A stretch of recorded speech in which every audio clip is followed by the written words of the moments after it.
Now, speaking of Rumble, it's time to go over to Rumble. I was going to say that. We're about to talk about, as I did my introduction to the speech, I was testing the mic at the vaccine injury legal conference, and I was like, test. Epstein didn't kill himself. Test.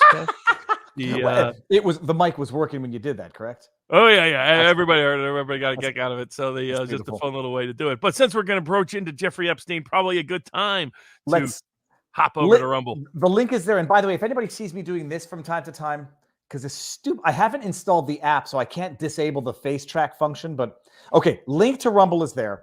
And even before we get into any of that, we're going to go from sanctuary city for Second Amendment laws to refuge cities for transgender laws, Robert, in Minnesota. Very quickly. Okay, everyone, head over to Rumble. 3,357 people should make the migration to the free speech platform. If you don't want to go there, go to vivabarneslaw.locals.com.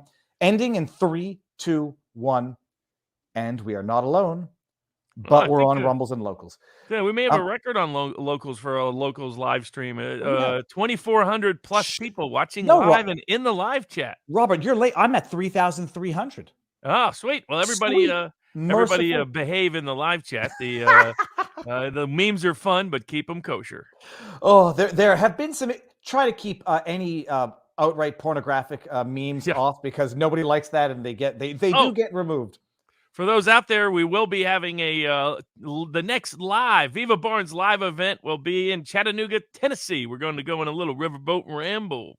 April 22nd. If you want tickets, go to vivabarneslaw.locals.com. There's a link to the tickets at the top. We still have tickets available. Probably will have tickets available throughout the week before it sells out. But it will be a 2-hour riverboat ride. Going to have a live podcast. Going to have live entertainment. But some of the fun has been already the memes that are coming up on the board of me and you in different little suits and outfits. We got to get you in one of those old school 1850s Mark Twain style outfits. I'll have my seersucker suit and bow tie and hat ready to roll. Robert, I was just wondering how you got from pornographic memes to our next live meet and greet, but now I understand it's the memes and not the pornography. Oh boy, Robert, speaking of pornography, no, jokes aside, Minnesota, you've got now your first transgender lawmaker in Minnesota, Fink. The person's name is Fink, Finke. Proposing legislation, which would turn Minnesota into what they're referring to as a transgender refuge. It's like a sanctuary city until they don't want it to be one anymore. Then they start shipping the migrants to Canada like they're doing out of New York and elsewhere. Robert, I mean, I don't know what to make of this. Like, the two questions that activists will never answer in the abortion and transgender debate is, as of what point of a woman's pregnancy would you not tolerate a lawful abortion? And how young can a person be before you do not tolerate their decision to request the lopping off of their breasts or penis? These transgender refuge laws, Robert, how do they pass? Why is it not literally child abuse or genital mutilation under existing laws? And how are they going to reconcile the willingness to tolerate gender-affirming care that might include genital mutilation with other laws that prohibits child abuse and other stuff that you can't do to minors? It'll be interesting because we're seeing a lot of these will be legally challenged on different ways from different places. Sometimes a state federal dispute, sometimes an individual rights, individual liberty dispute, like the right to a drag show case. The Tennessee law will be disputed. Already there's lawsuits about the various states that are banning various transitioning treatment, medical intervention on the trans-related issues in children. Those laws are being challenged. Those laws banning those treatments are being challenged in various courts. So on the state federal side, like these refuge laws, now in Minnesota, you have a deep divide within the state. And right now, the Twin Cities runs the state because they have the most voters and they have voted in enough of their allies so that you have one culture in the Twin Cities and a whole different culture outside the Twin Cities. So you got rural, small town, small urban, places like Rochester and Duluth, Minnesota, and, I forget which little town Nick Rekieta lives in, but, you have that part of Minnesota. And then you got the Twin Cities, the Prince side of, this musician formerly known as Prince, as he put it. that side of Minnesota, which is just a radically different culture, the Twin Cities and the whole rest of the state. So you got a political divide there. It goes back to the fugitive slave laws, and it depends on the degree to which the supremacy clause interacts with. Because, like in the sanctuary laws that got struck down, was because they were directly challenging federal supremacy on specific criminal laws, and because in so you have that's on one side, federal laws are supreme. On the other side, there's are circumstances where the federal laws are not supreme only because they're unconstitutional. That is when they unduly encroach upon 10th Amendment rights. All rights not expressly given to the federal government are retained by the states and by the people. People forget that latter one, by the way. But the question then is whether or not this is an area of right controlled by the states if the feds have different opinions. Then you have the full faith and credit and extradition clauses, which require states to give up prisoners to other states upon request, which were for extradition purposes with certain limitations. You have the full faith and credit clause that requires states to recognize other state laws. This was always the dispute in the gay marriage context originally, settled by the U.S. Supreme Court saying that it was an individual right anyway, so that revoked the ability of any state to do it. But there's an obligation on states to give full faith and credit to enforcement of another state's laws. Now back during the fugitive slave crisis, this was a huge dispute during the slave era, because you had people that would escape slavery in the South to the North under the Underground Railroad. Congress tried to pass laws prohibiting that by imposing fugitive slave laws, a federal law forcing a state to violate its own laws to return someone to a state of slavery that the state didn't recognize. Lysander Spooner and Frederick Douglass made a very effective argument, in my opinion, very persuasive argument, that slavery itself was unconstitutional, that it was never, if you understood English common law as our founders did, their failure to include an explicit express slavery clause precluded and prevented any federal enforcement of slavery, was the argument. So a lot of these legal issues were never fully vetted. They were partially dealt with in the Amistad case when they said born free, always free. Well, if that's true, that meant a lot of people were free and there was no legal right to slavery, because slavery would run into the same problems as America's income tax laws, which is they don't define who is a slave except by self-referential and circular terms. So you have all of these issues implicated. When is the law constitutional? When is it unconstitutional because the state's violating the supremacy clause, so the state law is unconstitutional?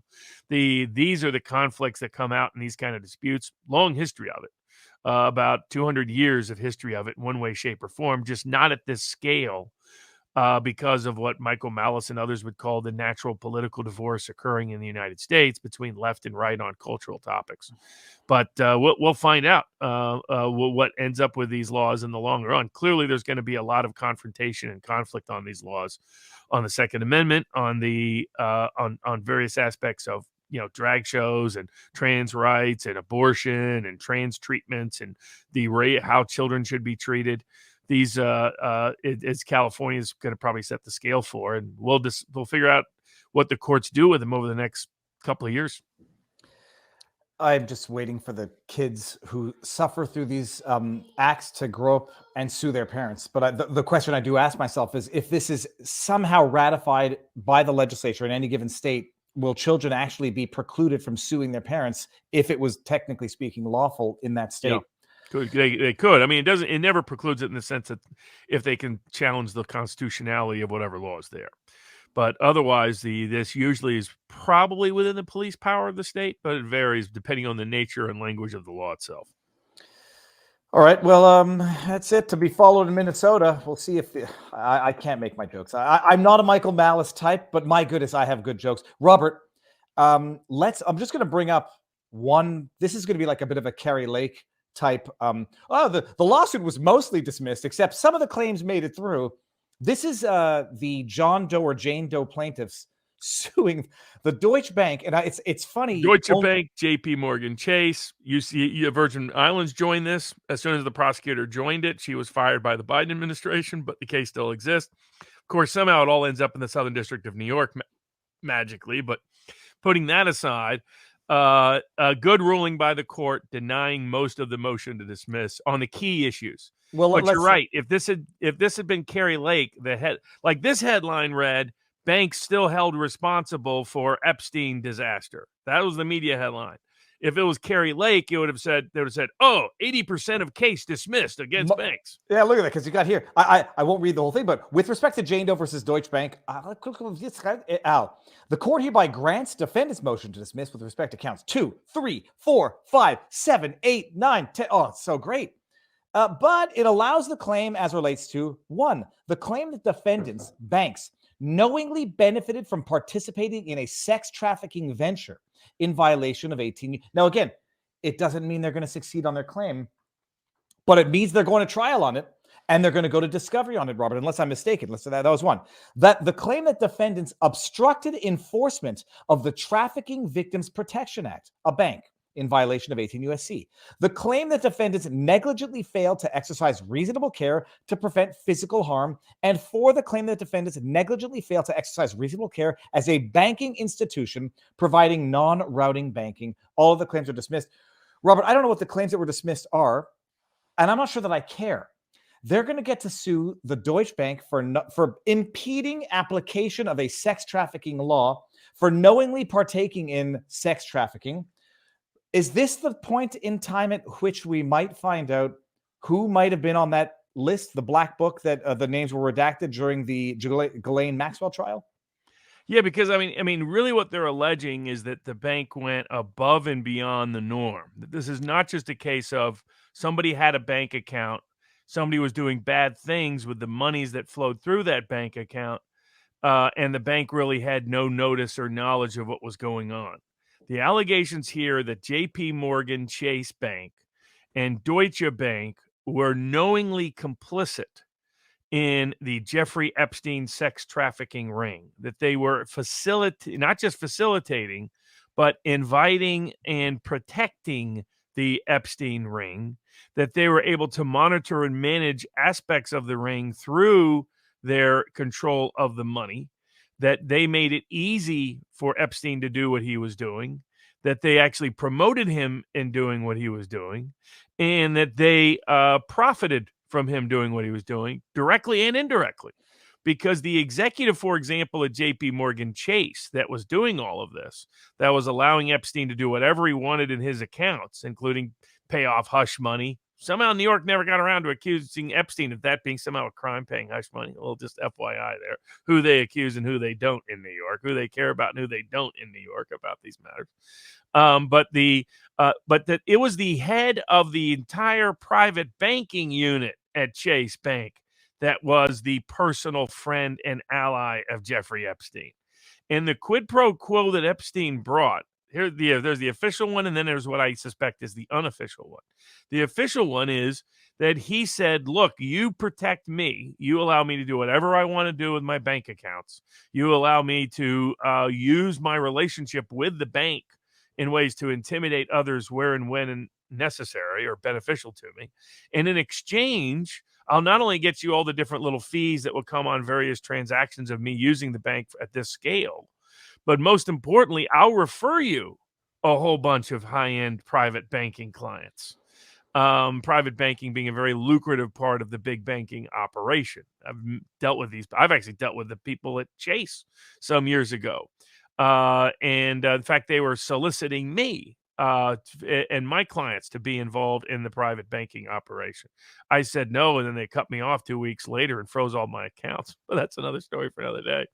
The just trying to pay my client's tax bill, and happened to be a large tax bill, but I was facilitating it because he might not have been in the United States at the time.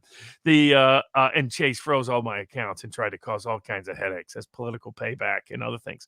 But they have full capacity to do these kind of things.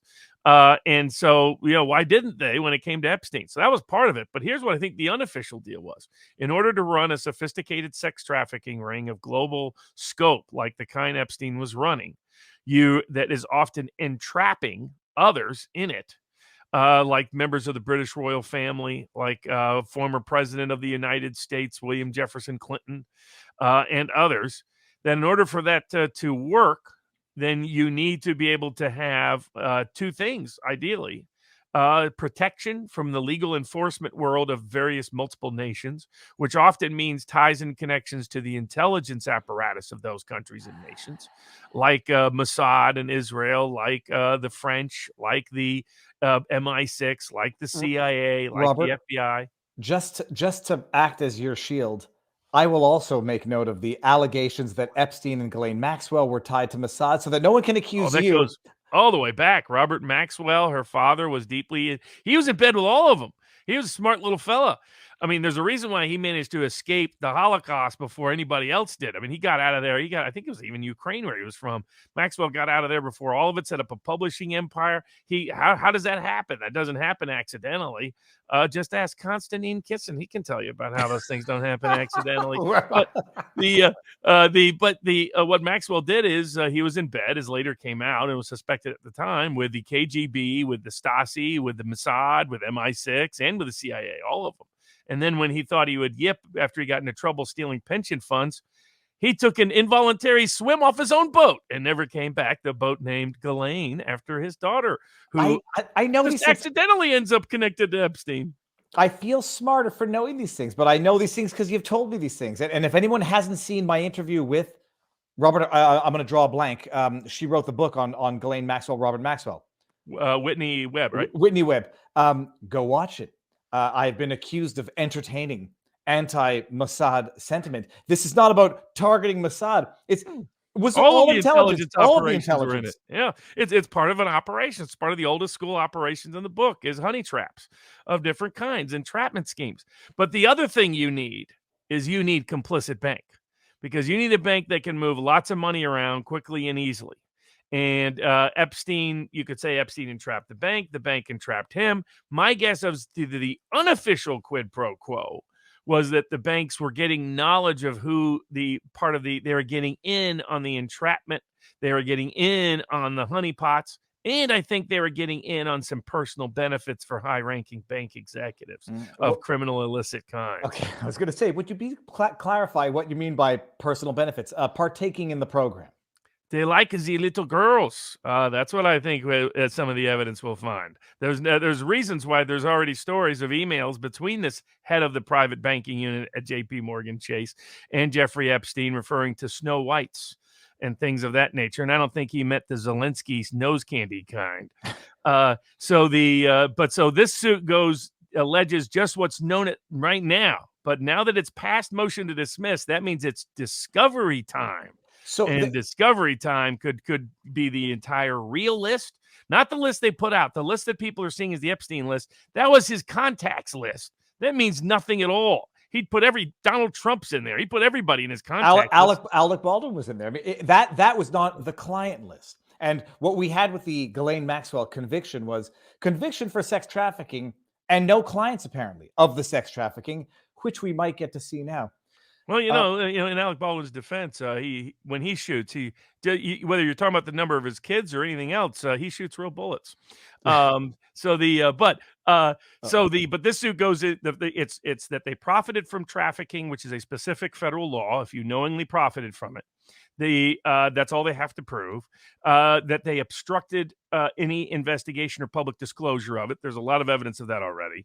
And what's the non-routine banking negligence argument is that they have limited duties and obligations in just their banking operations. But when they're doing non-routine, like specialized private banking, their duties of due diligence increase. And so once they do that, they impose an obligation upon themselves to meet certain standards that they clearly didn't meet here according to their own standards. So this will be a very interesting case going forward, and especially if we start discovering what is in that discovery, could be very damning for a lot of powerful people. A lot of focus has always been on the customers and the clients. There should be even more focus on the facilitators, the enablers, and the profiteers, because that will implicate major intelligence operations, major banks, major Wall Street financial institutions, major media places. There's a reason there's been a peculiar lack of interest in the institutional media or even in Congress, right? For all the hearings, where's the congressional hearing into Epstein? Kind of odd that they can't seem to get around to that, isn't it? So this one could be very interesting going forward. Robert, obligatory. I'm sorry. I have to. Duty. You said it. You said it 3 times. Robert, I was going to make another joke. Oh yes, no, about banking. It's not a joke. It's actually truth in jest. You know, uh, Epstein can get away with it with J.P. Morgan Chase. I get a call from the bank saying, "Viva, why do you get so many $7 individual payments?" I was like, "Oh, that's just because of Stripe payments." So the small guys, you get called up because you get small transactional payments, where the other small guys get their banks frozen if they've donated to an illicit convoy, but partake in sexual trafficking. And you And can get have tens of millions of dollars changing hands on a daily basis. it's an iteration of the old maxim, if you owe the bank $100,000, that's your problem. If you owe the bank $1 billion, that's the bank's problem. It's the exact same. Yeah, Donald Trump figured that out, and he did a real number on the banks some years ago. I'll flip it on its head. But all that to say, by the way, there are 5,814 people watching on locals. If you guys so choose to support and become paying supporters, $7 a month, $70 a year. There's a lot of perks in there. Go ahead and do it. Wow. Give my bank reason to call me tomorrow. And if you don't, you can become a member and just get a ton of free stuff for everybody. And speaking of Trump, people have tried to connect Trump to Epstein. Trump was the one who kicked Epstein out of Mar-a-Lago, despite his threats and things of that nature. Trump was the one outing Epstein's connections to the royal family and others all the way back in 2015. It was Attorney General Bill Barr who has questionable connections to Epstein, including his father being the guy at the school responsible in part for Epstein's first hiring in ways that made no sense. That was the Justice Department cover-up artist relating to Epstein's death. Eternal truth number one, Epstein didn't kill himself. But Trump himself is facing a kind of scrutiny Epstein almost never faced. So do we start with the civil? We'll go. I guess we'll end with the civil trial. That judge that came. The judgment. Well, we can start there because it's evidence of the bias that exists even in the judiciary against Donald Trump. So while Epstein is now, the banks are getting sued for having partaken in allegedly profiting from known sex trafficking on Epstein. I don't know, the double standards. I talked about it in the intro. Trump is getting sued civilly by, what's her name? Carroll Jean Carroll, the lady I think is a loon, who thinks I think she fantasized Trump trying to grope her, which none of it fits. It was politically motivated, and the rest. It's a case that should have been dismissed, but New York changed the law almost ex post facto to try to allow people to sue after the fact for this stuff. And the Southern District of New York has gone to great lengths to find excuses to allow the case to progress and proceed. And so now it's going to trial in the end of April, and the judge has allowed an anonymous jury, which I'm opposed to, always opposed to. The media, to their credit, intervened in the case and said that no anonymous jury should be present, but the judge granted one because you can tell he hates Trump. Well, so what ended up happening is both the plaintiff and the defendant agreed to an anonymous jury or did not object to it. I'm gonna be right back. I'll let you detail that. Yeah, and I'll see if I can pull this up. And what ended up, plaintiff and defendant did not object to an anonymous jury. Let me see if I can get the court ruling. Here we go. It was a media company that objected to it, or that intervened to object to it. And the judge, let me see if I can do this. Present, share screen, Windows, entire. Oh, here we go. I think I can do it. Boom, shakalaka. We're looking at it, people. Who was it from the media that intervened? It was down here. The News, a non-party Daily News. Seems to be the only one. They're better, but not perfect. And the Associated Press, rubbish. The matter is ripe for decision. So I'm reading this. This is a unique case. Is it more unique than Derek Chauvin going to trial? Is it more unique than Douglas Mackey? I guess it's unique. It's a former president and potentially a future president. So when I say that I wasn't sure which way the judge was going, that gets answered real quick. The defendant is a former president of the United States. He's been impeached twice, although convicted on neither occasion. He's now a candidate for a second term. This is where I was ambiguous. Okay, he's inspired strong opinions, both highly favorable and highly unfavorable. As will appear in more detail below, some individual charged with crimes in connection with the January 6, 2020 events in the United States Capitol have argued that their actions were attributable to what the individuals perceived, rightly or wrongly, as incitement. But then I think, okay, we're done. We're done. Listen, watch this. Hold on. Where is it? Oh, yeah, here. This is when they cite the final report. This is where you realize the political power that comes with these bullshit, bogus reports coming from kangaroo court partisan January 6th committees. You imagine you got a judge citing the final report of the bipartisan committee that never met quorum, and the bipartisan element of it was an Adam Kinzinger who's lost his freaking mind. And if you have any doubts about that, go to Twitter. And Liz Cheney, daughter of war criminal Dick Cheney, who has also lost her mind and her seat by a record defeat. No, okay, but a judge is quoting it. Let me make sure I see it. Yeah, it's a crock. I mean, this judge is known for being a political judge, but it shows that the real reason they want an anonymous jury is simple. They don't want people to out the bias of the jury. Well, He even cites Trump. Hey, Trump was critical of the grand jury person in the Atlanta case, who, by the way, outed herself, and the grand jury foreperson in the Roger Stone case. And what was significant? Those are corrupt people who never should have been in that position. So what the federal judge in the Southern District of New York is really admitting is he wants to make sure that if there's a corrupt member of the jury, that this federal judge will cover up that corruption. That's what jury anonymity does. Robert. Okay, look, I'm naive. I will cling to optimism like a drowning puppy. Part of me says, okay, well, now they can acquit Trump without feeling the reprisal of the only politically motivated mob that we typically see out there. And also, part of me says, look, I would not have objected to some anonymity in the Derek Chauvin trial because the mob was there. The politically motivated mob was there. They didn't get it, but I think could have been inclined or sympathetic to allowing it there. Douglas Mackey, the meme guy, whose expert witness had to withdraw because some journalists were writing some reports on him with private emails, contact his employer. Anonymity there. I said, okay, I would have allowed it or been sympathetic to it in all three cases, but I understand the argument into none of the three cases. You're going to do this. You're going to be a witness. You have an obligation to do it. You don't get the benefit of anonymity. It's just the one-way street that we're seeing. In Chauvin, expert witnesses, wake up with pig heads at their former addresses. In Douglas Mackey, no anonymity. Expert witnesses get doxxed or threatened with worse. But now Trump, the jurors get to be anonymous, which we didn't see in Roger Stone, or when they were revealed in Roger Stone, we saw. But part of me wants to believe that they're going to be more inclined to be able to freely acquit Trump. But they know they're going to get doxxed later on. Is that not wrong? Yeah, and my problem with it is once you're part of it, we don't have secret trials in America. We don't have star chamber trials, and anonymous juries provide for that.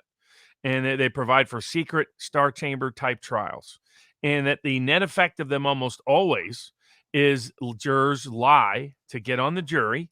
Remember that happened in the Ghislaine Maxwell case. The juror lied to get on the jury, and then the judge covered it up afterwards. So my view is Ghislaine Maxwell. Crowdsourcing provides critical public information to make sure the juror is doing what they're supposed to be doing. Once you're as a juror, you are a public official.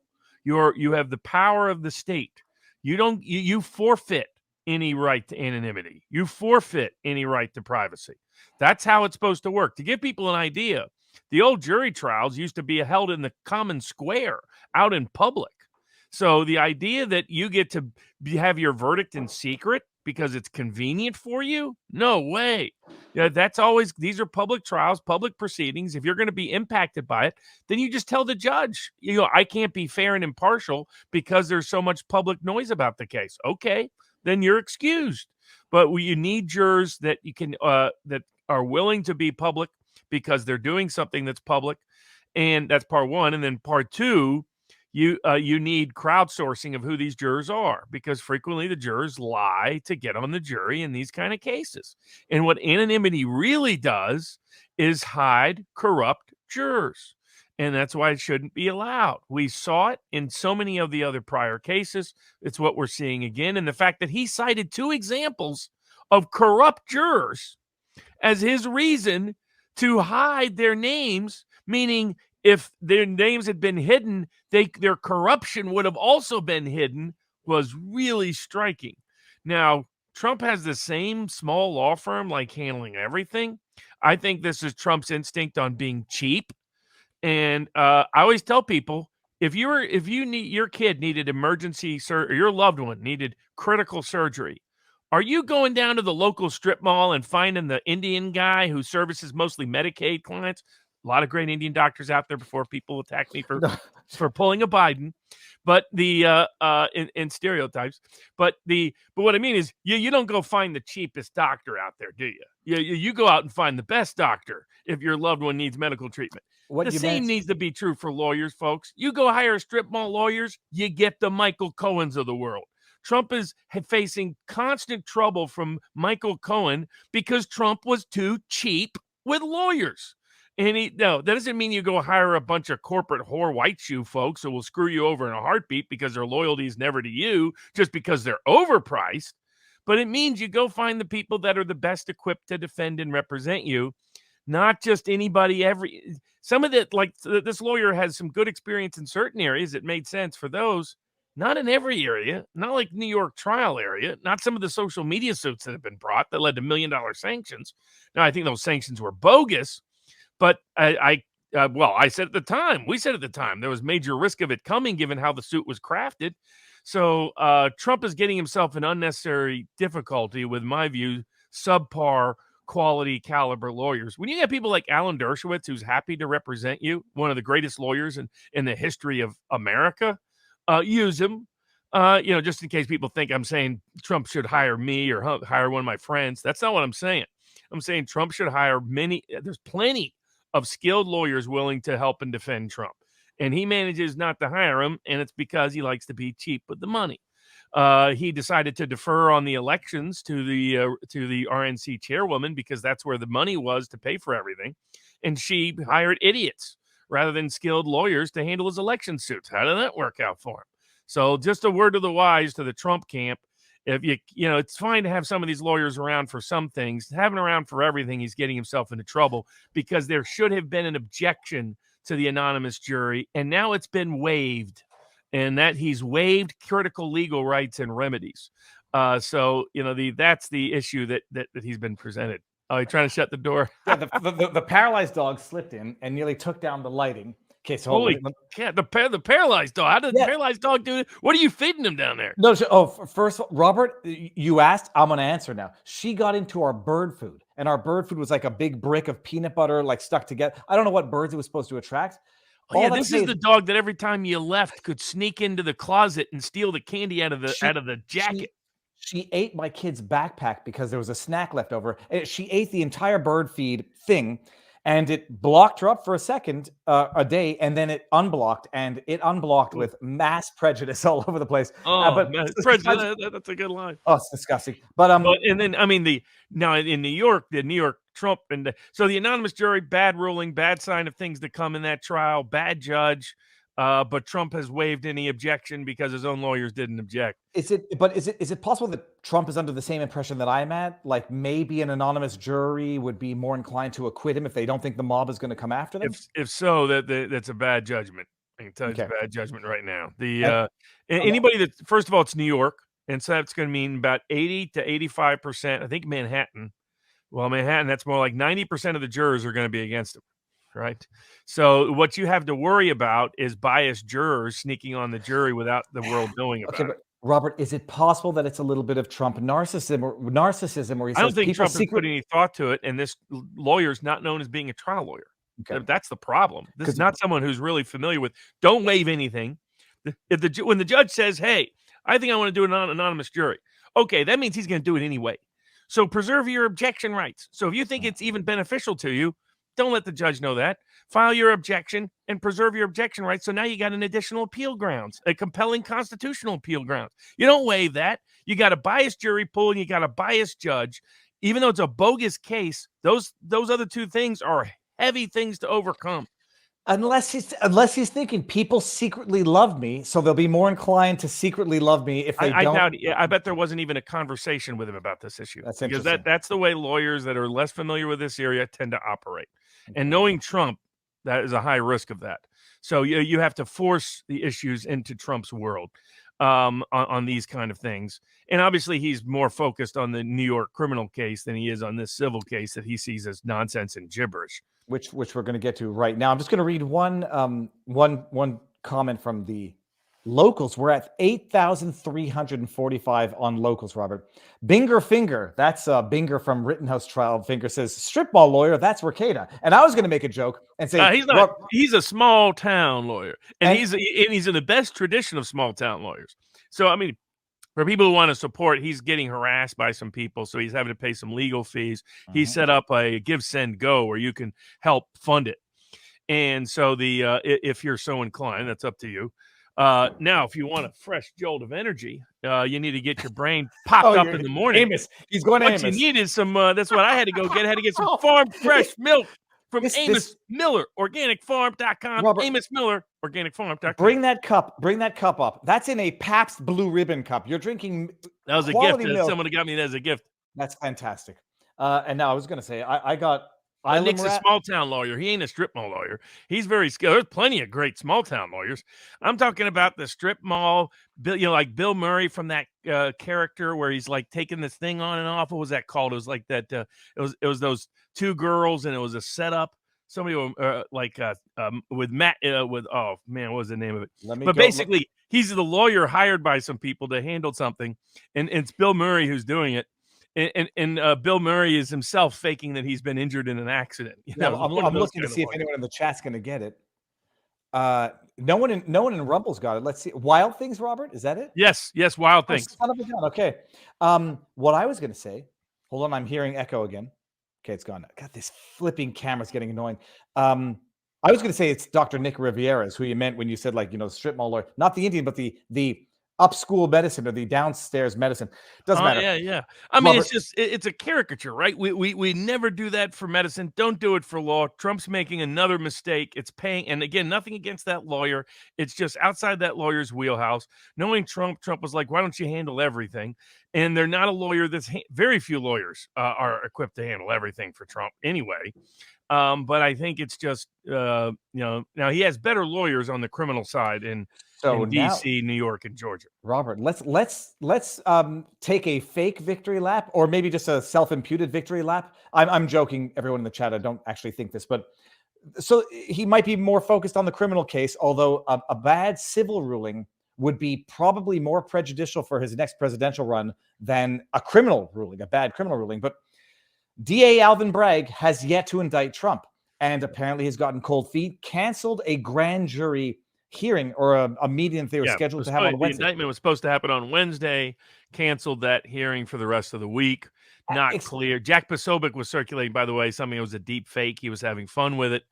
You might want to be careful with those deep fakes, just because people were actually misled by that one. That was at least 20% of the people that thought it was real. Because they only listen to part of it. If you listen to the whole thing, you figure out it's a parody because it's obviously over the top.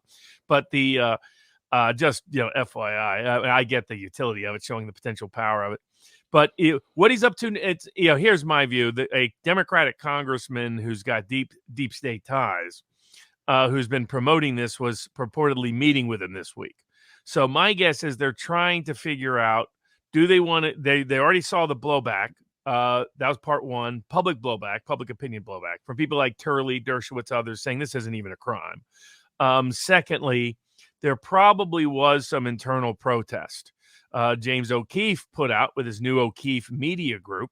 Now he's left Project Veritas. OMG. Oh yeah. You're right. I hadn't realized the analogy. Yeah. Goddamn camera. Wait, there we go. Stop. Perfect. Yes. What did O'Keefe put out, Robert? I'm sorry to interrupt with my. He may have sources inside the New York District Attorney's office that is complaining about this. I'm sure there were career prosecutors. I mentioned this last week. The career prosecutors in that very office had already turned down this case a year ago. But what about the two? What about the two that resigned the last time? Like, is it possible that he's feeling like not retribution, but rather pressure from the last two that revolted by resigning when he didn't pursue the charges? Yeah, I mean, well, those are the politically motivated people. Now, I still think he will indict because there's too much political pressure to indict. He's a Soros DA. And there's probably too much political benefit for a liberal DA to bring to still bring it. But it wouldn't surprise me if the long-term career people are very unhappy. Because your long term, as I mentioned, I've worked with them in prior cases. I was opposite them in the Amy Cooper case. I've been opposite them in cases that are not very public. But in my experience, they're very professional, and they don't like overt political weaponization of their offices because it undermines their credibility in all their other cases and their perception of what they do. So my guess is he's facing an internal rebellion. So I'm sure there's some deep state doubts. Is this really the case? Maybe we can go back fishing again in D.C. Maybe we can go back fishing again in Georgia. Maybe New York's not the case, given the political public opinion blowback. But I think the only thing that would get him to stop is if he got blowback internally from people that are career. In other words, these are the guys who really make the office work. These are the people that have been there 15, 20, 25 years. Your young prosecutors are not skilled enough to handle the caseload of a New York DA. You need really skilled ones that know how to maneuver in the political shadows, if you will, to get a case to its desired outcome, who know when to plea bargain a case intelligently, who know how to present a case so that you as a defense lawyer know, by golly, you better plea bargain the case because of where it's going, things like that. But also, most importantly, when to and not to bring a case. And my guess is he is facing an internal blow up that's at a much different scale than he probably anticipated. Probably thought, now I'm sure 90% of the prosecutors there are liberal, but you just got some old school pros that don't want to bring a case that is legally questionable. They just don't like they don't like those kind of cases, and they tend to rebel, and they're seeing public opinion blowback. So I think if he doesn't bring a prosecution, it'll be because his own career prosecutors in his own office rebelled against him. I think he'll ultimately ignore them and bring the indictment anyway. Now, I asked you the question when you were doing a Bourbon with Barnes on vivabarneslaw.locals.com, where we are nearly at 10,000 people live, Robert. I asked you, like, is it possible he says, I'm not going to indict and I'm going to accuse Trump of spreading misinformation? That actually happened on Thursday. But is it where he said, Trump misrepresented the likelihood of him getting arrested? Bullshit. You don't convene a grand jury on multiple occasions if your intent is not to indict. Right. But is it possible he now says, all right, grand jury decided not to indict. I'm a law-abiding, Doros-funded $1 million through a super PAC color of change. I won't indict. I live by the law. I'm holier than thou, and Trump is the one who's bad. Is it not likely that he does that? Oh, he could. I just don't think that's. I think the only reason he would actually do that is if he has enough protests from within his own offices, or the deep state thinks that now they'll be able to indict Trump on charges in D.C. Because the D.C. charges are about the liberal D.C. courts. It's been all liberal Democratic judges involved, basically, who when they're not busy covering up corruption in the January 6 cases, which for those, by the way, I recommend watching Viva's interview with Robert Gouvet. Great breakdown of the January 6 cases. YouTube is trying to suppress it, but you can get the full show and episode on Rumble, and that's where you can get the best breakdown on the January 6 cases. Is what was the great work by Robert Gouvet. Elsewhere, you can get it from Julie Kelly, who we've interviewed for Sidebar. You can find her work both on Twitter and at American Greatness. She's done fantastic work continuing to break down the January 6 issues. And if you wanted a preview of it, you could have watched the first ever Hush Hush at vivabarneslaw.locals.com, because everything you're now seeing, I basically predicted 2 days after January 6th occurred. And that, Robert, you've got the judge in New York talking about Trump's incitement words. That's what I was trying to pull up in the judgment. How he said, take back our country, fight. With respect to the new stuff, how hard would it be to get a DC grand jury to indict Trump on what the kangaroo court of the January 6th already recommended? He incited with these. DC is even worse than the Southern District of New York. It's whether the Biden Justice Department wants to cross the Rubicon by bringing bogus criminal charges against the leading political opponent and former president of the United States, something we have never done in America. So does the Justice Department want to cross that Rubicon or not? Now, they're forcing his lawyer to provide documents and answer questions that are protected by attorney-client privilege, because the D.C. courts refuse to recognize attorney-client privilege when it concerns Donald Trump, is the short answer. I mean, that's the political reality. It's the courts are openly and overtly green lighting the political weaponization of the criminal and civil justice systems against Trump and his supporters.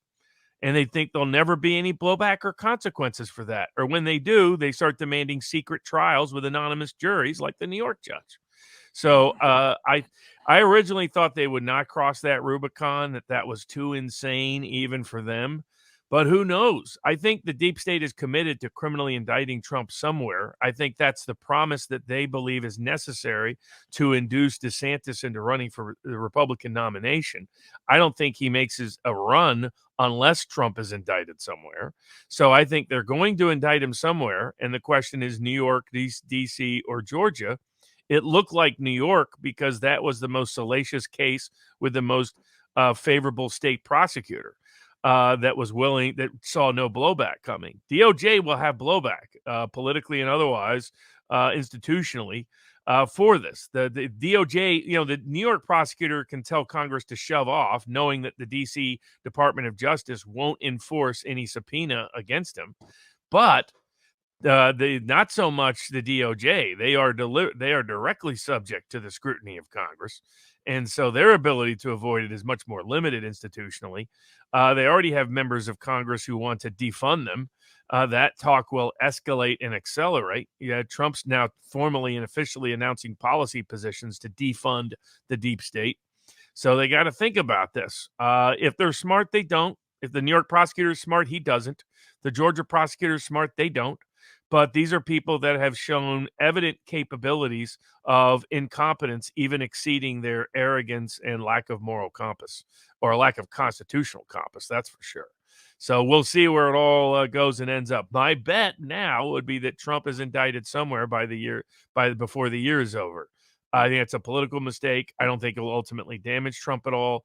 But I will be up tomorrow. We're going to do a special edition, What Are the Odds, with Richard Barris on Rumble at 2 p.m. Eastern time, where we're going to break down Trump versus DeSantis. And part of it will be the public opinion polling he just did in response to talk of Trump being indicted. And as even NBC and others were admitting, all this talk of Trump being indicted leads his poll numbers going up, up, and up. They've misread the public about their willingness. The public is not as eager as they are to weaponize the criminal justice process for politicized purposes. Robert, it's not. We're gonna break the order for tonight because it just segues perfectly into it. And I'm gonna say this: I like DeSantis. It doesn't mean he's perfect, and it doesn't mean he's the best for every position out there. Sure. I like DeSantis. He could be more charismatic. Big freaking deal. Not everybody's These politicians got to quit going through political class. It's like if you know you're going to be a politician for life, like never have a real job, like DeSantis, like Ted Cruz, like a bunch of these people. Go at least watch good speakers. Watch the old great speakers, the old great populists. Read the old great rhetoricians and public speakers and communicators. Go and read the great speeches. Go watch, like, you don't have to be a Jimmy Swaggart fan to watch Jimmy Swaggart preach. I mean, I did as a kid because I was like, man, that man I like it. I mean, he moves musically. He talks lyrically. There's a reason why he packed out churches, and it wasn't just because the fire of God was in him, as he liked to say. All of them could learn something. So they don't sound like, how are you doing? That routine drives me nuts. I mean, these people are almost as bad as NPR announcers. They all need speaking lessons. Every single one of them needs speaking lessons. I don't say this because I think of myself in any great way, period. So it's not like it's no confession through projection or criticize others for what you think you're good at, but there's no but. DeSantis, hold on, I hear that echo again, Robert.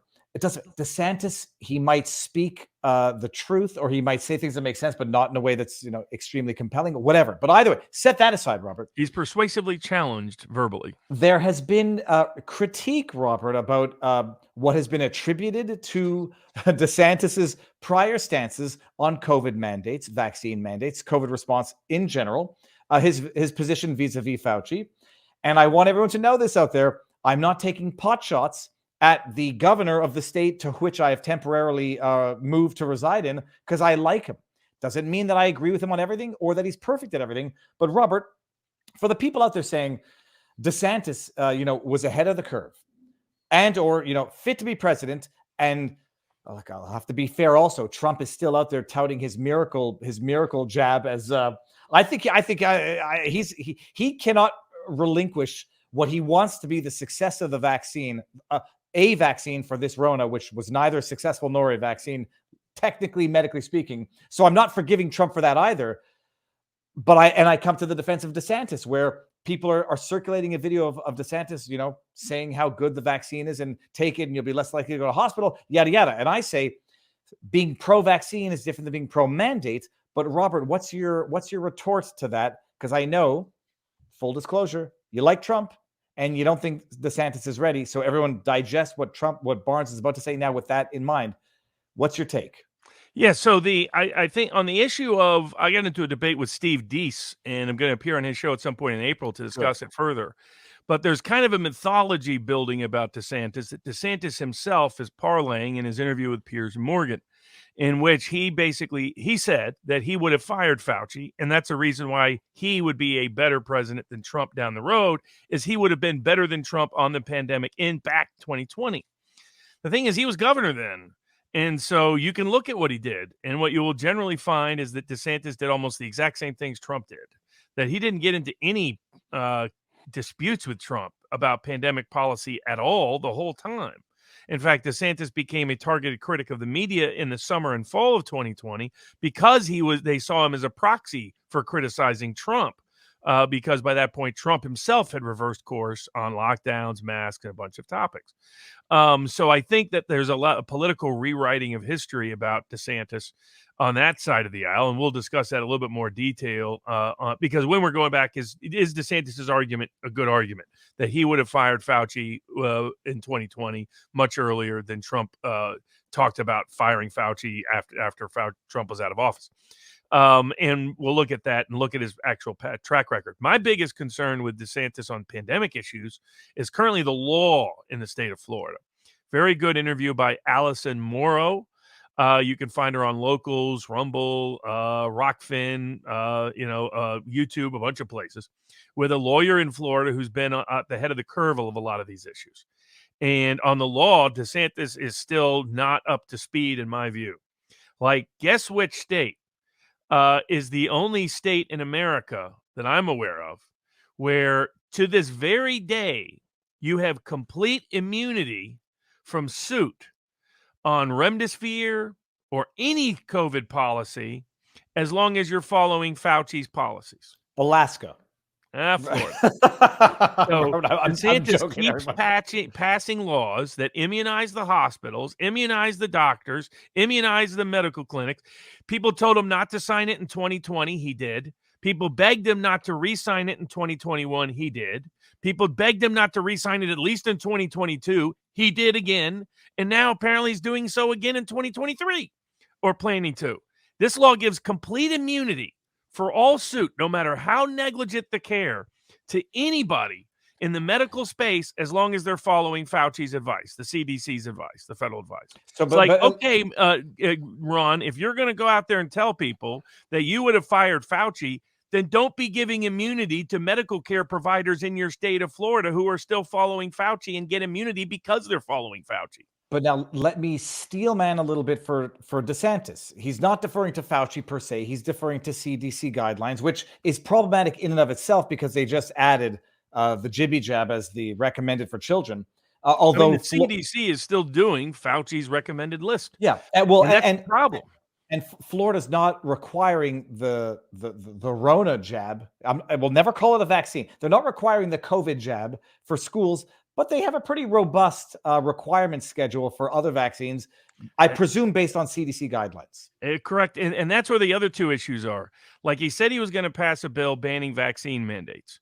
Then you actually read the bill, and what the bill actually did is provide for the same religious and medical exemptions that exist under the law, added a COVID immunity provision, which was good, but otherwise said that an employer in lieu of a vaccine mandate could do a mask mandate and a testing mandate.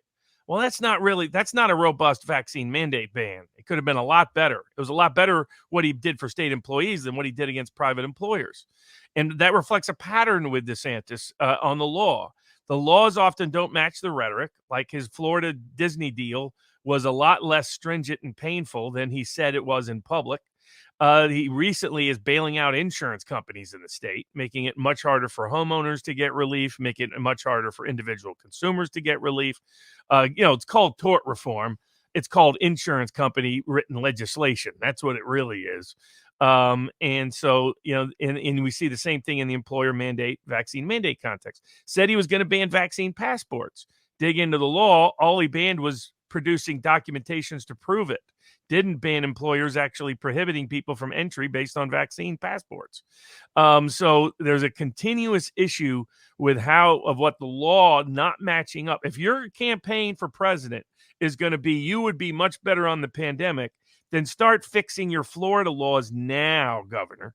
And then you have bona fides. If you, from the great movie, Oh Brother, he's not bona fide. If he wants to be bona fide, fix these 3 laws on vaccine mandates, vaccine passports, and COVID immunity, and make sure that Florida grand jury actually does its job to investigate Big Pharma and Pfizer and Moderna on the vaccine.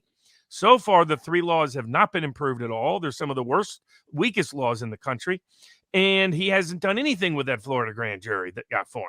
So he will have the opportunity over the next 3 to 6 months to prove he's for real, and his fans to say, see, we were right to back him, or for his critics to prove he's kind of all hat and no cattle when it comes to a good range of politics. So we will find out. But credit to Allison Morrow for putting on the Florida lawyers who've been on the front line of this, noting that Florida's laws don't match up the rhetoric of Florida's legislators or their governor on really protecting people's rights in the COVID context, especially. I'm going to share Allison Morrow's link again. Is this it? That's Viva Barnes law. Oh, son of a gun. I shared Allison Morrow's link. Let me do it right now, just so everybody, we're at 12,000 people in locals. Here's Allison Morrow's link, and I'm going to put it in Rumble as well, 19,400. Check her out. Amazing. And so nobody accuses Barnes or me, I don't care if you do, of being DeSantis haters. Oh, yeah. All that DeSantis has to do is follow the damn good advice and then, learn from the criticism. Absolutely. All right, Robert. I would be his happiest supporter if he will do so. Fantastic. Now, up next we got this is a briefcase. Yeah. Hey, sex offenders get to live near your school. Why it's your kid's school? Because apparently the federal judge, like, golly gee, it's so confusing, this definition of boundaries for schools and homes. Now, to the defense of the federal judge, the state law could have been cleaner and better, because state law is always trying to go a little further than they should by being vague and abstract and giving too much power where it doesn't belong for political weaponization later on. So that criticism is fair. I think it was a little bit nitpicky, though. He admitted your language. He's like, well, maybe we should just, we know it when we see it. We know a school when we see it. We kind of do, don't we? So we don't want the convicted pervs near our kids. And so but it's amazing how federal courts find all this sympathy for kiddie porn convicts and sex offenders when it comes to things like this. There's a bunch of laws that should be struck down for void for vagueness or not, that do criminalize, criminally punish and penalize excessively. But, this is not one of those examples of excessive punishment, in my view. But now, in Rhode Island, the federal judge said the law is too vague, so now the perv can live near your school. Well, and I say it's a useless, stupid sense of protection. Okay, they can only live. What was the proximity, Robert? Like a kilometer? Within 1,000 feet. 1,000 feet. All right, good. So they can't live within 1,000 feet, but they can just walk and drive and whatever. It's it seems to be like a semblance of protection without any actual meaningful protection. A registry. I mean, I think sex offenders are the few category of people that deserve very long prison sentences. That their risk of recidivism is off the charts. It's off the charts. It's incurable. It's not a disputable fact, and it's not a mean thing to say. It's not a drug addict doing something dumb on a drug addiction. It's not someone committing a nonviolent offense. It's someone it's someone that is a prevert. No way to put it. And it needs to be kept away from from civil society for as long as humanly possible. It's a mental, call it a mental disorder that does not absolve oneself of liability for it. It's arguably, but not arguably incurable. And just so long as you don't, not to bring up Brocade again, just so we don't talk about certain sanctions, but yes, long prison sentences and not Ketanji Jackson Brown, not KJB. type pardons, because it's not something you don't learn from the mistakes, and whether or not it's beyond them doesn't matter. We're talking about protection of kids.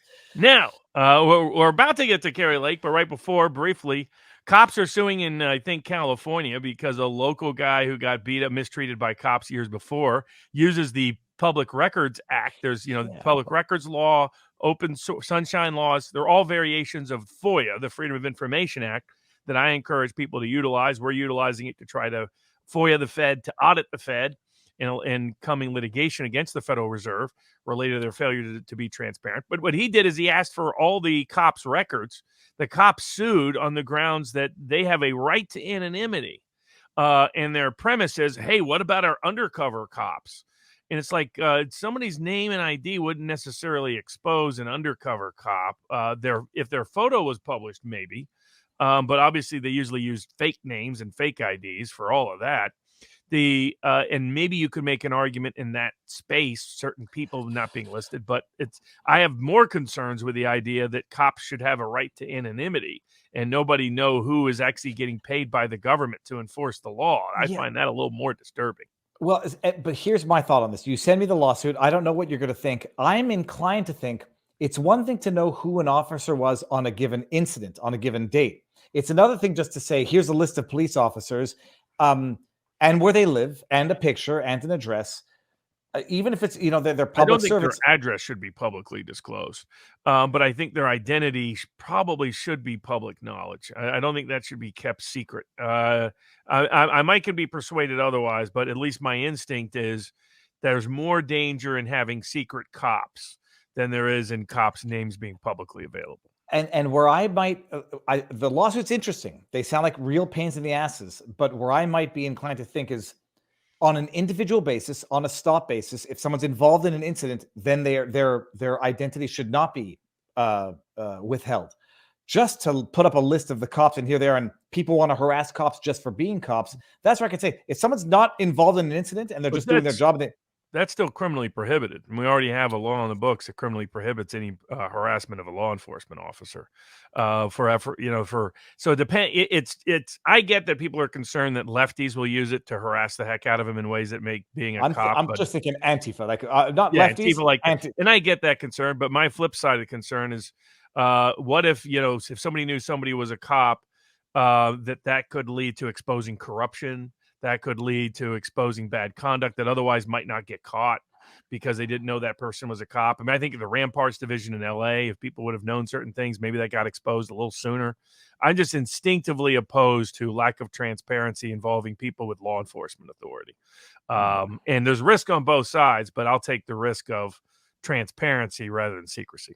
See, I guess the one thing is, a cop is going to be armed on duty and off duty, so that might be a big deterrent. Nobody sane is going to go doing that, but clearly Antifa types are often not sane. Now that progresses into our biggest case of the week. Hold on, Robert. Before you do it, we're just going to tease it a little bit with some Hrumble rants, just to get to these because I don't want to lose them. Yeah. Light Giver Wings says, Viva, you need to listen to Benny Johnson's video today on YouTube. A whistleblower spoke to him about why the government is not helping East Palestine, etc. And Benny Johnson, I follow him on Twitter. He put out a tweet, said, big video coming up soon. I'll watch it. Sunbeam Valley says, did you say January 6, 2020? Should it be January 6, 20? If I said, whatever, if it's an error in the judgment, it doesn't make a difference. Leo919 says, Law and Order SVU had an episode in which a woman is raped in a department store dressing room. I swear E. Jean got her story from there. Okay, that's back to Trump. Big Bad Bra. What is it going to take to get the Fed out of MSM social media? Until that happens, this country can't be free. Hamartic says, is accusing Israeli intelligence of honey traps misogyny. All right, well done. Andres Decano says, what can legally be done to challenge Fetterman's body double? I saw this. Pleb, you're watching. I saw your tweet, plebs. If those images are legit images, they're not the same person, period. Call me whatever you want. Those images are not the same person. Can one legally ask for a DNA test to see if it's really the elected senator? Targo the White says, can we get a sidebar with Matt Larosière from Fudbusters? He recently testified to Congress just a screen grab that, on the weaponization of the ATF last week, and had the funniest moments in congressional hearing. And then we're up, and then we got one more that came in the meantime. XSS says FOIA in New York allows release of all Muni employees and their previous salaries. Okay, well, that's salary. Salary is the one last taboo of Western society. Robert, let's do, at Kari 2 Lake. 2 hours we might head over to locals exclusively anyhow. But Robert, Kari Lake, Robert, she mostly lost. I mean, don't you read the news? She's a nutcase. She's an election denier. She mostly lost on all of her claims, except it's been remanded for arguably the most important aspect of the claim, which is the signature verification, which was dismissed on the latches because the original judge, and then I guess the Court of Appeal before it went to en banc, said, yeah, latches, because she was challenging a statute that existed before the misapplication of the statute. And the judges said, the statute existed before, latches when she filed her suit on that claim. And the court en banc said, no, that she's arguing about the application of a statute that existed prior to as to how it was applied during the election. It is remanded for further consideration. But Robert, is it possible that the lower court says, oh, okay, well, we dismiss it on another basis now? That's always possible. I think it would be a little bit unlikely because courts in this context don't like being reversed in such a high-profile way. So it was fascinating. I mean, the media coverage was completely dishonorable and deceptive, and so much so that you had liberals being like, "Hold on a second, how is the trial court conducting a hearing? I thought she lost." It's because the media lied to you. It is very difficult to win a reversal from any Supreme Court, state or federal, ever. And so when you win, to give you an idea, the average numbers are anywhere from 1 in 10 to 1 in 1,000. I mean, that's how difficult the odds were that Kari Lake faced. And just to stop you there, because people don't understand this. So the lower court dismissed, the Supreme Court appellate court dismissed, and then how did it get to an en banc hearing? Oh, so, I mean, what happened here is first it goes to the Superior Court of Arizona. Then it goes to the Court of Appeals of Arizona. Both of those said no, would not allow the election challenge on the signature match issue on the grounds that, it was a ludicrous interpretation of latches. So then they petitioned for discretionary review to the Arizona Supreme Court. The Arizona Supreme Court doesn't have to handle a case. No Supreme Court in America, state or the U.S. Supreme Court, has to handle a case. And consequently, they turned most of them down. They turned them down from anywhere from 90% to 99% of the time. So she was facing a huge hurdle. The media didn't want the case to go forward. The legal establishment didn't want the case to go forward. And I was even skeptical the Arizona Supreme Court would do anything because its history of a non-intervention in a lot of these instances of playing Pontius Pilate and ignoring it. So I was very pleasantly surprised to see them not only reverse, but reverse on the big issue. The other issues were going to be very tough to get a Arizona Supreme Court to substantively reverse on. Issues about what happened, in the cases where he allowed evidence to be presented, very rare does a court ever overturn on those. The question was, but there was only one area where he did not allow any evidence to be presented, and that was on the issue of signature matches. And the issue was a simple one. Kari Lake had substantial evidence that the signatures didn't match. And for those folks not familiar, obviously I've been obsessed with this for years. Trump hired me to pursue these issues, and then the Republican National Committee decided not to pursue them. So we didn't get to make this the central issue in 2020 when it should have been. But when somebody does a mail-in ballot, there's only one method of security and integrity of that ballot, and that is the signature on the outs of the mail-in part of the ballot. So it's not the ballot itself, but what the ballot is contained within. Just stop 1 second. Is that the outer envelope that gets sent through the mail, or is that the outer envelope in the package that gets sent through the mail? Package. Okay. So like the package will be sent back, has no signature on the outside.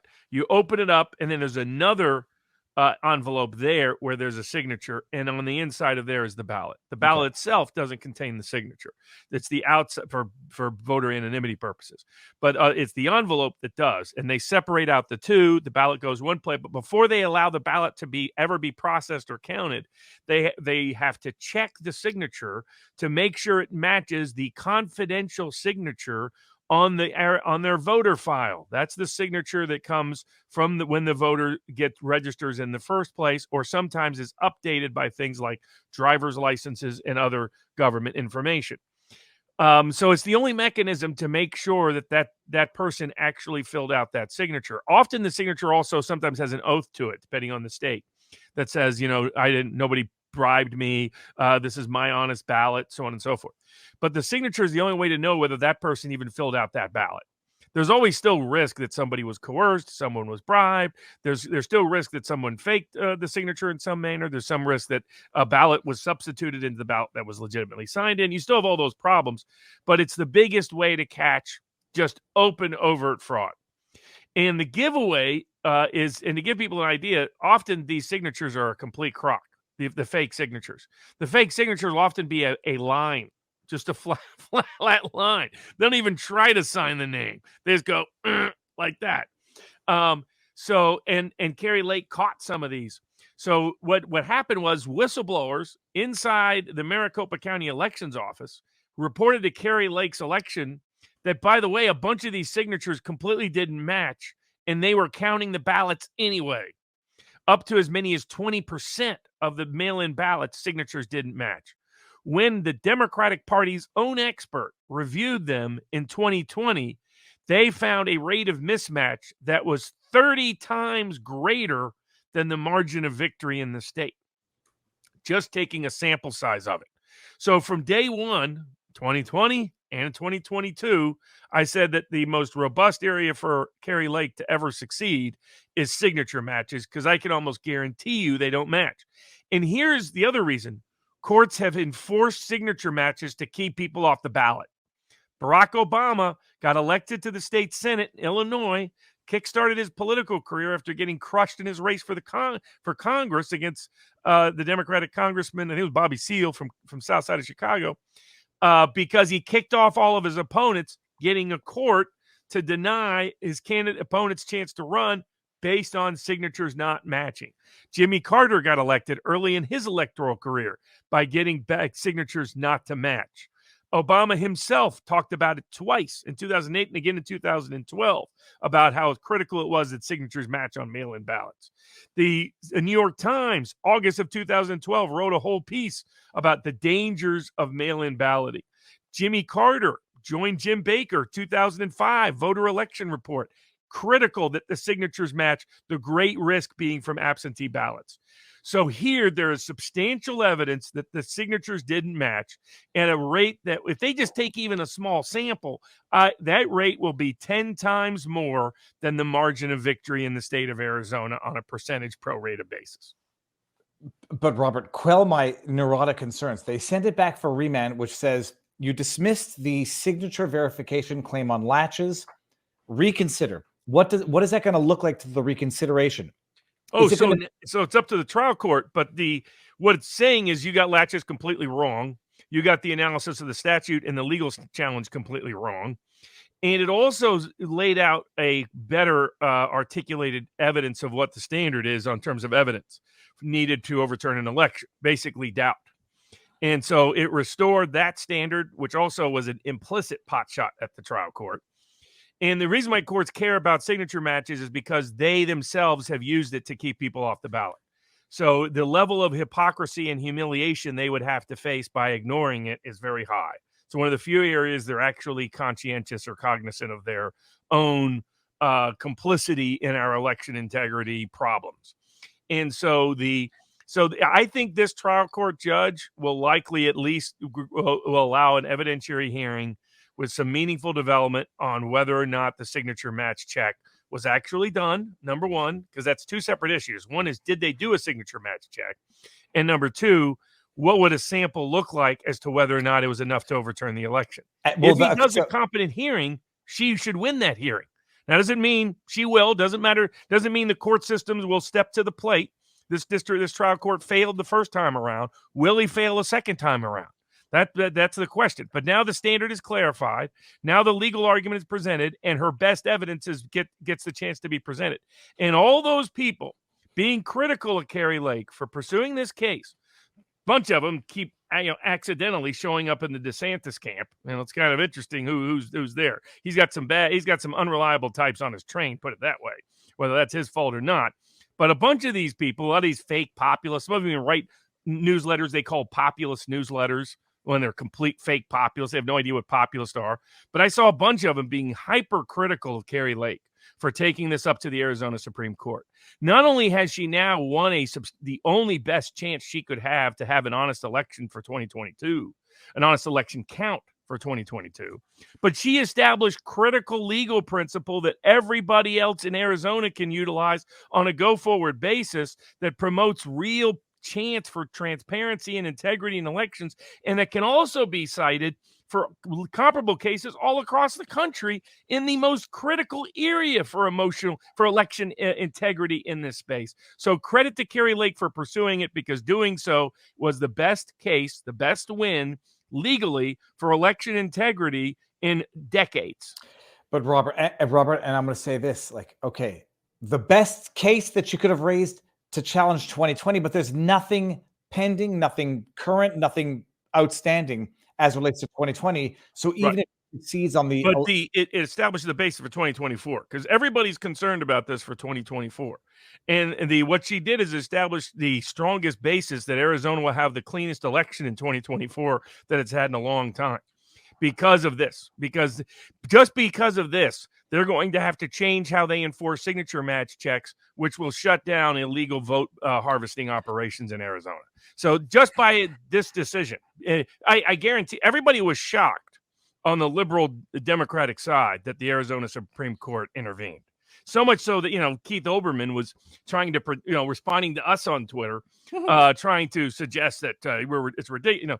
I get it. You want to stick your head in the sand. They're all shocked because there had been no win on any election integrity issue at the Supreme Court level anywhere for about a decade on this side of the aisle. And Kari Lake just won it. And she won it despite a lot of so-called fake populists, a lot of so-called fake conservatives telling her not to pursue it.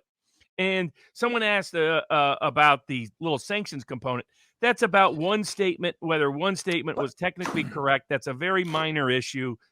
You can ignore. Robert, what matters about this decision is the signature match check being remanded to the Arizona trial court. First of all, I didn't notice if Keith Olbermann directly responded to us or referenced us, but if he did, I'll go look for it shortly. But Robert, that paragraph of the sanctions, and I forget who quoted that on Twitter. Am I wrong, or is that the most utter load of bullshit that you could ever imagine, where they want to sanction someone on one statement of an evidentiary claim? What the Supreme Court really did, if they had honest headlines, was they denied 98% of the sanctions request. They denied it on these grounds, they denied it on all the grounds they were seeking. They said the only grounds they would even consider it is whether this one sentence was correct. And that's kind of a pot shot at the other side, because how much in sanctions do you get for one sentence? Well, I don't know. You might get life $300, $600. I mean, it's a crock. $1 billion, Robert. Yeah, exactly. So he's not Alex Jones, so it's not going to be $2 trillion. But so huge win for Kari Lake on the critical issue of election integrity that gives her a real chance if the court is honest. That's always an X factor, whether they have the courage to step up to the plate, the trial court in Arizona. But it gives her best chance. That there's no doubt about. And most importantly, it establishes an election integrity, transparency court precedent that's critical for Arizona in 2024. And that's critical, in my view, for the whole country, because it can be used in other states. That it establishes that you have to go through your signature match protocols and your procedures and your protections. And if you do, 80 to 90% of vote harvesting, it can't be effective. Because there's plenty of people that are not getting legitimate signatures. It's that simple. Like the nursing home and apartment complex, vote harvesting was taking place. That wasn't people actually getting somebody's vote and delivering it for them. That was people filling out their ballot and fake signing it and sending it in. That's what was going on. It's not a coincidence that I could find out where the magical turnout was in a nursing home that was right next to one nursing home has 50% turnout. The other one has 90%. We all know what happened. It isn't because they suddenly had this motivated interest to vote at that one nursing home. It was because some employee took their ballots, filled it out for them, signed it, and delivered it to them. And Dinesh D'Souza's 2,000 Mules caught a few of them delivering it at the boxes because they didn't want to deliver it to the election office because it's, oh, here's my 30 ballots from the local, I don't want to do that routine. Why do you think they're wearing gloves and taking them off as soon as they put it in? Robert, right? It's COVID. It's COVID. And if you say anything different, exactly. Somehow it magically goes away when they put the ballot in. So when there's no more fingerprints left. So this case was huge. So credit to Kari Lake for putting up with all the criticism, marching forward, onward, all the threats of sanctions, all the other political threats on her direction, and shame on all the people that were critical of her. You're fakes, you're frauds. Ryan Gudersky, you're a fake, you're a fraud. You're not a real populist. Quit pretending you are. Anybody that is dismissive of election integrity is someone you should never take seriously again. And all the Kari Lake critics belong in that space. Robert, look, I don't only pull out duty memes from Family Guy. You say shame, I'm bringing up another Family Guy meme right here. Shame. Shame. Shame. Shame. Shame, shame, shame. It used to be funny. Shame on you. I'm gonna stop that before we get copyright claim. From the Game of Thrones. That's great. Yeah, someone should do a meme with that, with those, with put Ryan Gudersky's head on that. Put some other these fake populist. Election integrity is what any populist cares about. It's the core to a constitutional democracy or constitutional republic, take your pick. But either one, a part of that process is honest, independent elections where we have honest votes. And Kari Lake pursuing this case against all odds, managed to get a huge win. Might not lead to her being in the governor's chair. It might lead her to her being in the vice president's chair. Well, that's what I was going to ask you, Robert. And I'm thinking at some point we're going to end on Rumble and just go over to YouTube because we're locals, because we're nearly at 2 hours in. Robert, Trump picks a VP for 2024? DeSantis, Kari Lake, somebody else? DeSantis keeps ruling himself out. So, he keeps tightening that noose around his future political career. So I said last week it's DOA. I think what happened last week confirmed that a lot of people were skeptical, and then they saw the public opinion polls showing him dropping like a rock. Mm-hmm. His Piers Morgan interview was backfired. Wrong person to start to. He's got people. I mean, Karl Rove is admitting he's really running his campaign. Another Fox News guy saying it's the Bush family running his campaign. That's kind of obvious. He's hired a bunch of idiots, trusted him, and he's getting torched with it. And when your only argument is you'll be better than Trump because you won't hire idiots, and the people running your campaign are even worse idiots, you kind of killed your campaign. So if DeSantis is smart, he doesn't even run, and then he maybe preserves some options down the road. But I think he's ruled himself out effectively of being a vice presidential candidate. Now, contrary to what Laura Loser, sometimes goes by the name Laura Loomer, was saying, there in fact was an agreement in place for DeSantis to be on that ticket. He just decided to renege. So that's the backstory there. Laura Loomer is always desperate for attention and validation, runs around seeking it. She should seek it in some more productive places than trying to waste her time attacking me. So because I can go into a lot of details, Laura Loser, and you're not going to like them. So skip it and move on, and don't speak out of school on things you really don't know about. But I think that Kari Lake has done herself huge favors because she's proven she's the real deal. Not only she's the most charismatic person out there in the Republican space, not named Donald Trump by a long mile. I describe her as Sarah Palin with brains. No offense to Sarah Palin, but when everybody else says no offense, they usually mean offense. But God bless her soul is what I've now understood. That's an old Southern phrase. God bless her. God bless her. But I think Kari Lake, big win for election integrity. Now a case that you know more about than I do. Speaking of Gwyneth Paltrow. There's very few things that I know more about Robert on than useless shit. Sorry, I didn't mean to swear. Gwyneth Paltrow, Robert, I haven't watched the entire trial. Some people in Rumble were saying Paltrow, and I was surprised that anyone cared about it. She's being sued civilly for damages from a retired optometrist or a retired doctor who claims that she ran into him, hit and run ski accident. I don't want to say Vale, BC. I forget where it was. It doesn't matter. She's being sued for damages. She's had a week one of the trial. I want to pull up some images, but I can't find them. John LaJoie rapist glasses. Look it up if you haven't seen what it is. Gwyneth Paltrow showed up to court in a variety of outfits. She's like pulling an Amber Heard in terms of not helping herself by showing up in different outfits every day and like looking very glamorous or murderous or rapist glasses, depending on where you're going. Bottom line, she's accused of having run into a doctor, hit and run, left him to be brain damaged. Hit and run on the ski slope. On a ski hill. But apparently she's like Have learning. you ever gone skiing? I can do 360s on skis, Robert. I'm a very, really? That's impressive. I can't ski at all. I get up there and fall down before I can get 2 feet. No, I can ski, but I don't like skiing because skiing out of Quebec sucks. We don't have powder. We have like rocky, icy, shitty conditions. But I can do a 360 on skis, and I'm decent. But I don't look good. My wife looks good. She was a ski instructor. Oh wow! Anyway, so you wouldn't have run into Gwyneth Paltrow? I don't. The only thing I would run into would be maybe a tree, only because I'm trying to do a 360 in les sous-bois, comme on dit en français. She ran into this guy, allegedly hit and run, went off. He suffered brain injuries, a traumatic injury. A year. Did he really, or is it that kind of faking or exaggerating? Robert, I don't like denying people making these types of claims, but apparently from the trial, the evidence of his brain injury was a change in temperament, a change in behavior a year later, where he allegedly, mocked his granddaughter for not being able to close the door. That guy was probably already a jerk, and now his excuse for being a jerk is he ran into Gwyneth Paltrow on a ski slope. Well, and I'm being the more realistic guy. No, I don't want to be too cynical, but or he's an older person getting older, and the kids are blaming his abnormal behavior on a ski injury and not just senility or whatever.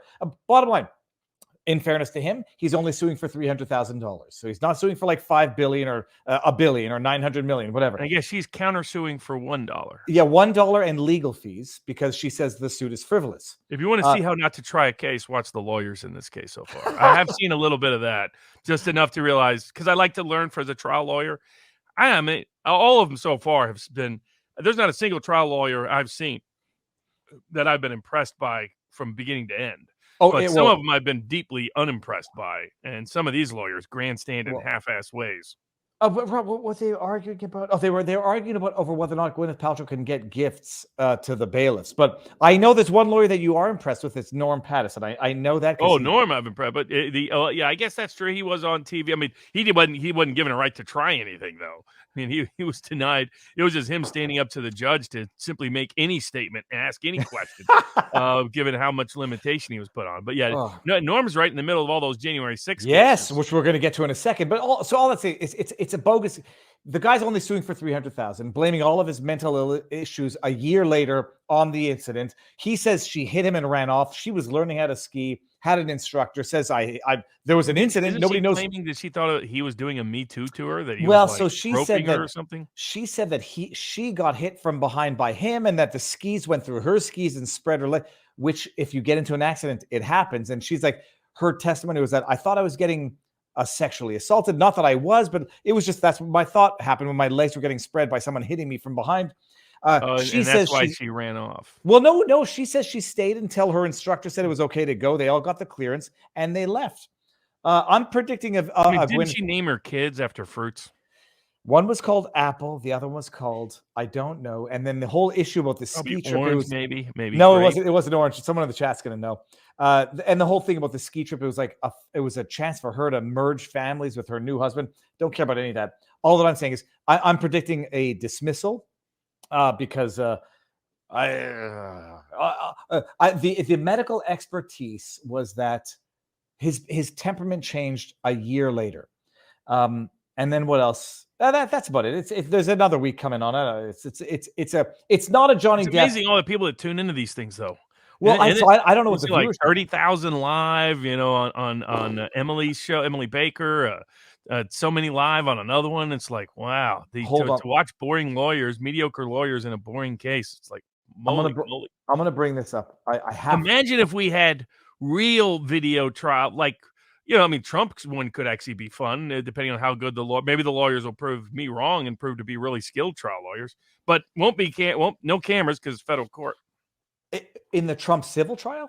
Yeah, that's federal court. Shut the front door. Robert, I was thinking I was going to go up there for that trial, but hold on. Maybe Good Logic will go up and he could report on it like he did the Ghislaine Maxwell case. Hold on, Robert. Are you fed up of looking like a regular law-abiding citizen? Need to add a little bad boy to your style? A little bit of dangerous? Everyone's going to get this in a Try second. rapist glasses. They make the everyday man look like a sexual predator. That's Gwyneth Paltrow. Ladies love the bad boy. Okay, I won't play any more than that for not getting accused of copyright infringement.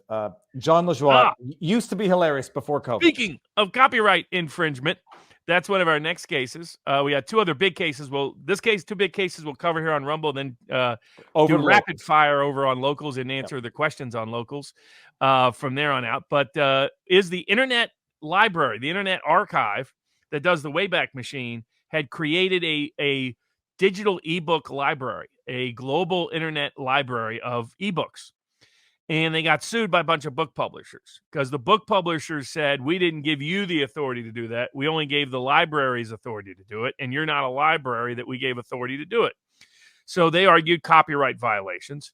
Their defense was this was fair use. And there's like, look, we're a not-for-profit company. It's non-commercial. We're only lending out the book. We're using codes so that a person only has access to them for 2 weeks. Then they come back. And we're giving access to people that have disabilities and other things that make it or live far distant from a library. So they have more access to the ebooks through us than they do through any library does. And the court determined it wasn't fair use. Now, I think some of the court's bias comes through in the fact that they also pretended the Internet Archive wasn't really doing this for non-commercial purposes because they help fundraise for their not-for-profit. It's like, that's kind of a lame claim. For those that don't know, fair use comes from the Constitution. It's not just in the statute. It's not just in the common law.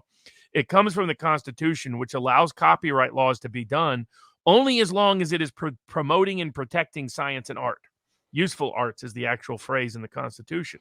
So that's what fair use is about is, are you, through this copyright law, are you maximizing the artistic and scientific and literary value to the world?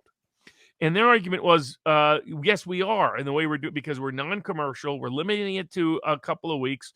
Even though it doesn't fit the technical library exception to copyright law, it fits the principle behind the library exception to copyright law. And to preserve, to protect, it actually promotes arts in certain respects. Now, it's not truly transformative.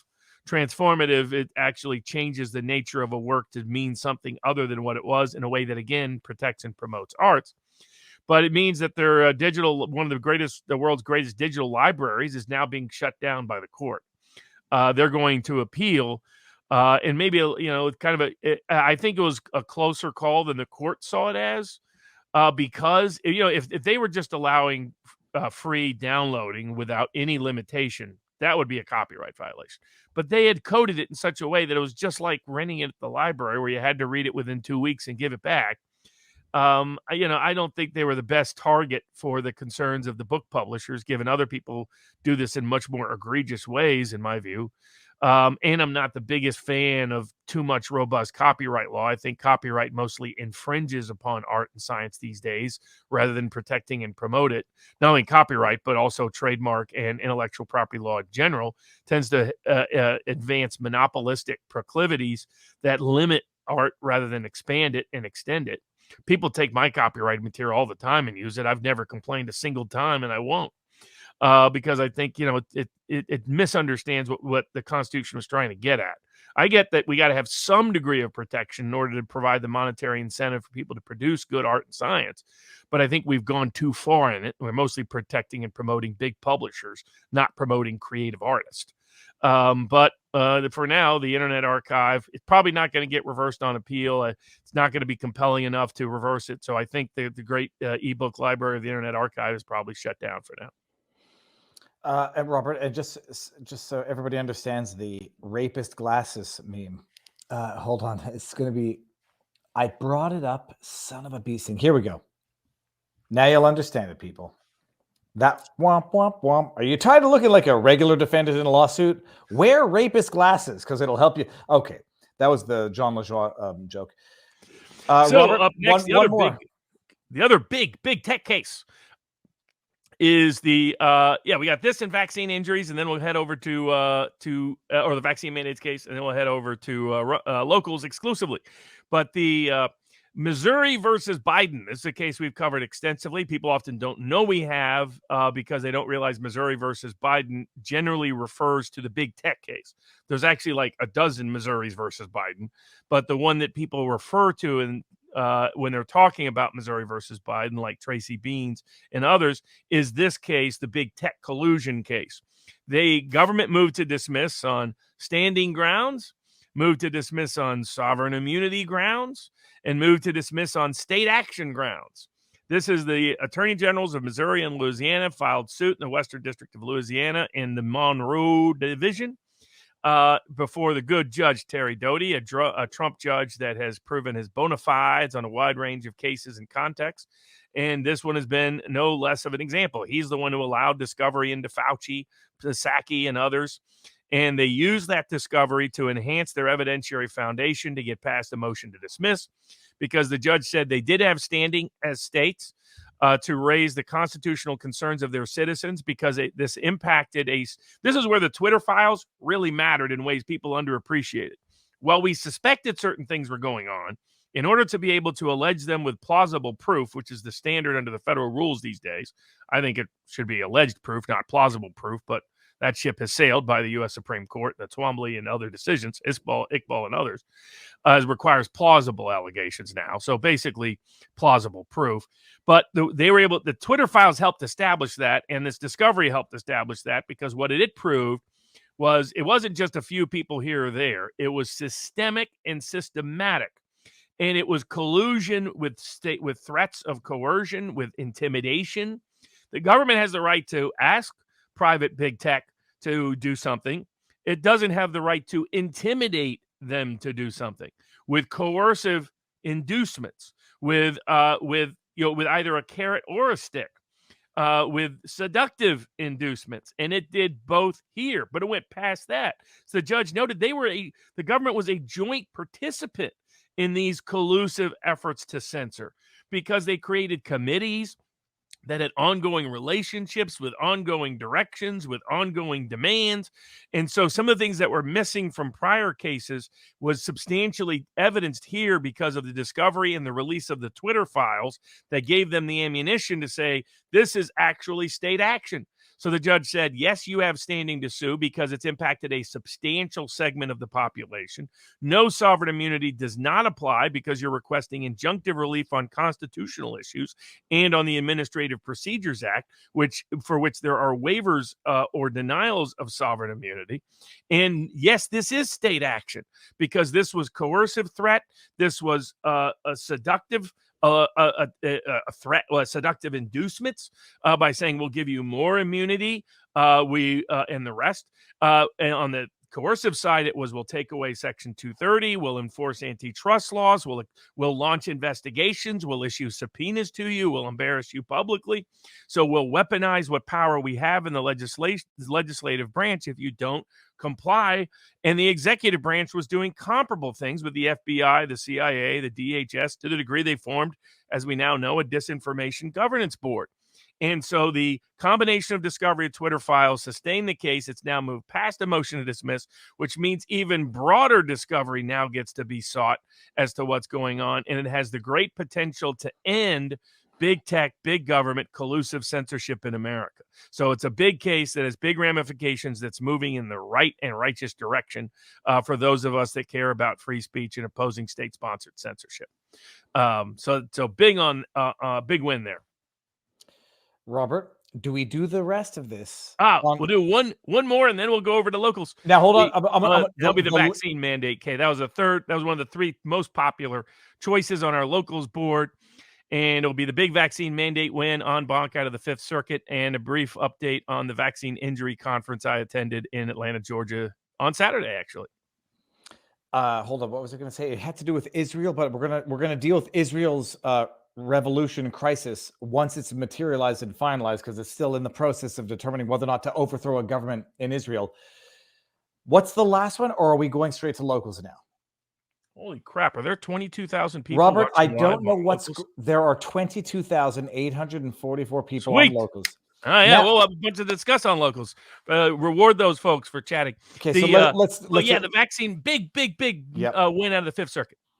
Go for it. You So do it. this is the one of the last challenges to the Biden administration's vaccine mandates. A federal court had stopped it. The Fifth Circuit initially reversed it. The Fifth Circuit en banc undid it for the purposes of en banc review, and this week said the Biden administration did not have the power to impose that vaccine mandate and permanently enjoined it, and did so on a national basis.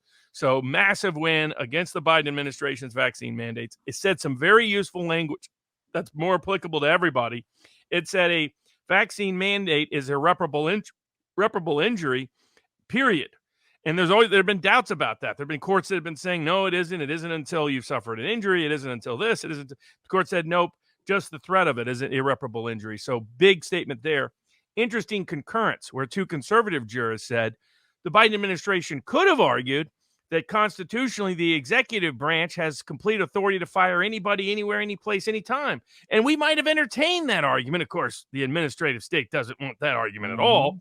And they said, but for a future case, we'll entertain it because we think, this was Judge Ho and some other good judges in the Fifth Circuit, and I agree with them, the president should have complete carte blanche to hire and fire anybody within the executive branch. We need to get rid of these civil service reform provisions that have allowed a permanent bureaucracy to override democracy, that have allowed a deep state to arise in the high-ranking institutions in the military and law enforcement and intelligence apparatus of the United States government to derail any democratically elected president.